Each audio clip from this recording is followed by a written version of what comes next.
Thank you, Maria. And now we will turn to Katie Carman, a senior economist at RAND in Santa Monica, a professor at the Pardee Rand Graduate School and director of RAND's Center for Financial and Economic Decision Making.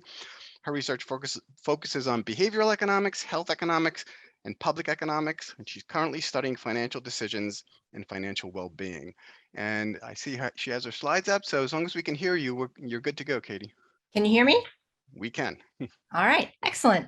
So I'm really happy to have this opportunity to talk about this research today. I think this paper and Maria's paper, and I know the paper that Andy will present next, because I'm an author on that as well, are a really nice bookend to the end of this conference, given how Ari started the conference talking about the importance of using online panels for longitudinal analysis.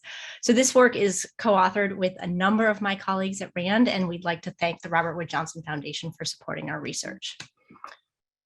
The COVID pandemic has had a disproportionate impact on African-American and Latino groups, not only in terms of the likelihood of having COVID, but in terms of hospitalization and death.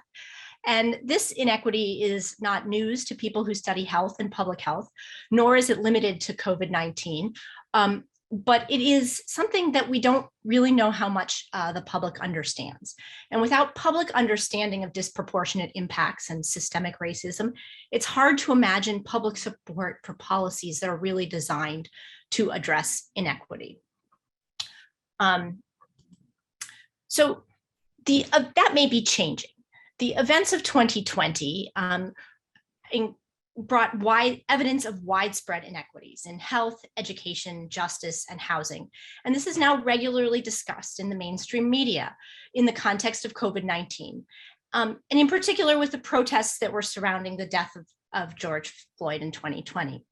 And in fact, this continues today. Here's a screenshot from my phone yesterday about Black New Yorkers being twice as likely to be hospitalized as white residents because of COVID. So in this research, we're interested in understanding how perceptions of systemic racism have changed over the course of the pandemic. And we use the COVID-19 and the experiences of populations at greater risk survey. The objectives of this survey were to focus on a national sample of underserved populations, especially in terms of income, race, and ethnicity, and to understand their experiences during the pandemic, with a focus on how these people were thinking about COVID-19 in the context of health equity, and to explore evolution of views over time. But to do this, we had to combine data from two panels. We had competing needs between the ability for good longitudinal follow-up over time, plus this desire to oversample these populations at greater risk. We used data from the RAND American Life panel, where we knew we would have good retention rates, and also had historical data from related surveys that we conducted in 2015 and 2018. But we had a relatively small target population. And we combined this with data from the Ipsos Knowledge panel, which had a large target population, but we knew we would have a harder time following up with people over time. So our surveys were conducted roughly in July of 2020, October of 2020, March of 2021, and September of 2021. And our initial completion rates are based on the number of people that we invited to the first wave, but then our completion rates after that, only those who responded in the first wave were invited to participate in later waves. And what you can see is, just as we expected, those who were from the ALP were much more likely to remain in the survey than those who responded in the knowledge panel. We had much more attrition over time in the knowledge panel. And that's exactly what we expected from the two panels. So we combined the data as we had done in previous surveys that were conducted, as I said, in 2015 and 2018. The implementation of the two surveys was identical. We tested side by side. The wording of all the questions was the same, and how they were displayed on the screen was the same.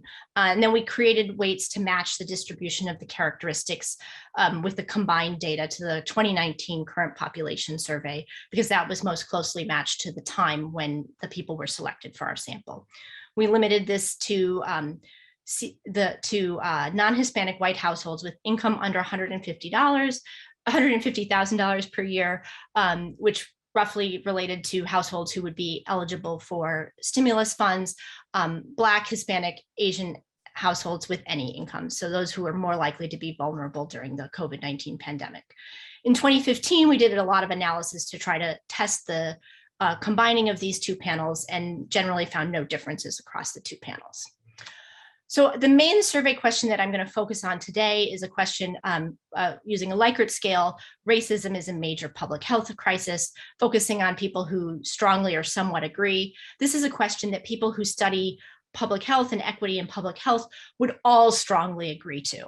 But in our sample, we find that about 50% of people in the general in this targeted population do agree with this, and this percentage is relatively stable over time.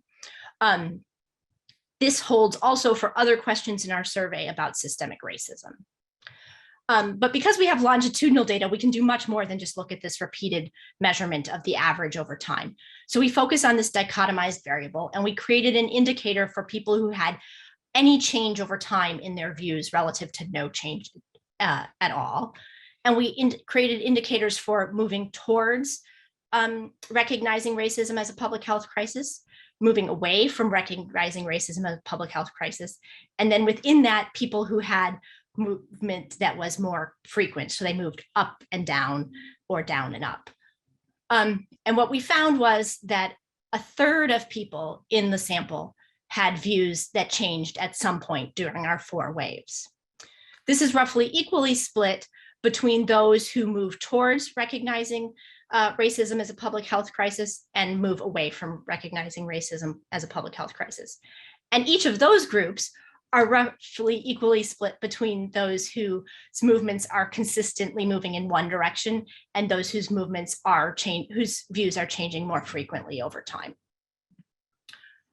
We see similarities if we look at any of the other questions that we have in our data in terms of those breakdowns. We also used a multivariate analysis, and here we found that Hispanic and non-Hispanic Asians were more likely than non-Hispanic whites to have changing views, with Hispanics' views moving more, moving in both directions, and Asians' views moving more towards recognizing racism as a public health crisis. Higher income and more highly educated respondents are less likely to have changing views and are particularly less likely to move towards recognizing racism as a public health crisis. And interestingly, having had COVID was associated with a greater likelihood of having changing views. And those people were more likely to move away from recognizing racism as a public health crisis. And we, again, find similar relationships for other questions. So in summary, in the aggregate, views did not change that much over time, even with strong evidence of disparities. But if we only look at the aggregate, we're completely missing a significant amount of underlying churn in views.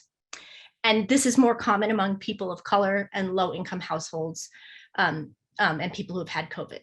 But I think there's a really important caveat, and that is that the direction of change should be interpreted with caution, because the first survey was at the height of public discussion of these issues. And so people may have already experienced a change in their views. They may have already moved towards recognizing racism as a public health crisis, and we can't say where they were prior to that moment in time. So I also want to just take a moment to pontificate about what this means. In 2021, we published another paper that looked just at the pre-pandemic data that we have, and we looked at some different questions, and we compared 2018 data and 2020 data, and there our conclusion was that beliefs about racial inequity change very slowly or only in response to deep shocks, and that it's going to take more than news coverage to change people's minds. But now I think I have a different view. And actually we found that many people have, with more data and more time, many people have views about racial equity and systemic racism that can be changed. But shifts at the aggregate and over time may take time, but many people are open to change. And this suggests that change may be possible. With other views, such as opposition to gay marriage, there was stability for a long time, and we only tracked these in repeated cross-sectional data. And then at a point in time, views shifted. And I think that this gives some possibility that there could be change in views that is coming, which gives me some hope in comparison to my paper from last year, which I wasn't expecting. So thank you. Thanks, Katie.